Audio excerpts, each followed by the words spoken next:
Look, ancient Israel wasn't exactly a theme park. The sun was hot, the hills were dusty, life was tough. But the people were tougher. Farmers, shepherds, the beautiful valley of Elah, rolling green hills under a bright blue sky, little streams winding like silver ribbons. A peaceful place, most of the time. The air smelled like earth, wildflowers. Nights so clear you could count every star. It was home. They worked hard. They prayed hard. They looked out for each other. Meanwhile, far from the scary staring contest in the valley, a young boy named David was doing his job. He wasn't a soldier. He wasn't a king or a prince. He was a shepherd, the youngest of 8 brothers. His job was to watch the sheep, which some people might think is boring. But David didn't think so. He saw the world differently. He spent his days playing his harp, singing songs to his flock, practicing with his slingshot. He could hit a fly from 50 paces away. Not that he wasted his stones on flies. Being a shepherd wasn't easy. It meant protecting your flock from real-life monsters. Not giants in bronze armor, but hungry lions. Bears that would sneak out of the woods looking for a woolly snack. David had faced them. He had fought them off with nothing but his courage, his staff, and his trusty slingshot. One day, David's father sent him on an errand.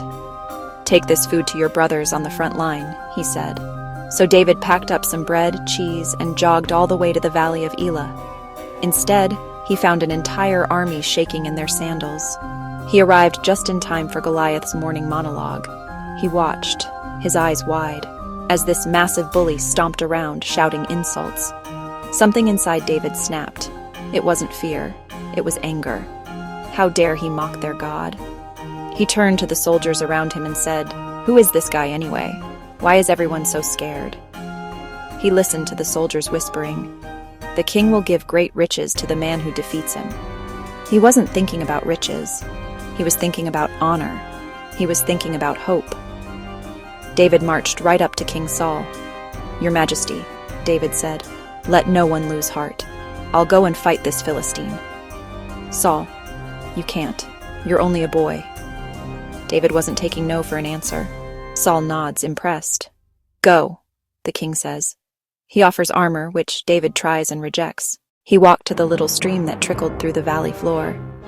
He kneels down and carefully chose one smooth, round stone. He chose 5 smooth stones. He wasn't just grabbing any old rocks.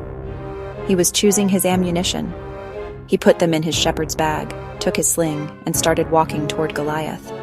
Goliath saw David coming and probably thought it was a joke. Goliath smirked. David approached with no helmet, no shield, just a stick, a bag, and 5 stones. "Am I a dog?" he bellowed. He cursed David, promising birds and beasts.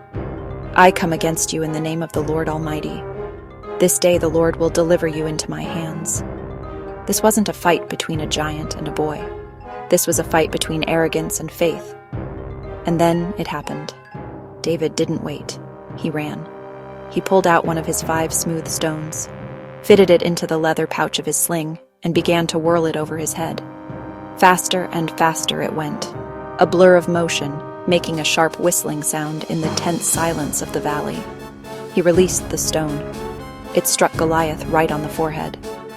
The giant stopped. His eyes went wide with shock.